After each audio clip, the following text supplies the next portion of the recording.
Vamos a repasar lo que fue el debut en Copa Libertadores de Valentín el Colo Barco, en lo que fue la victoria agónica de Boca Juniors el otro día contra Deportivo Pereira. Un Valentín Barco que hace tiempo se viene hablando de él, incluso está en un ranking mundial de futbolistas juveniles. En la reserva de Boca estaba andando bien, Almirón le dio su lugar en primera.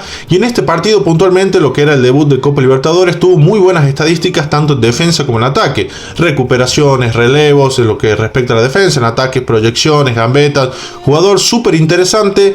Pero lo que llamó mucho la atención también es que a los 18 años tuviera la actitud que tuvo en una Bombonera que explotaba. La gente estaba descontenta con el equipo jugaba mal, iba perdiendo y el Colo Barco no se intimidó para nada, pidió la pelota, se mostró, encabezó las iniciativas de Boca en ataque.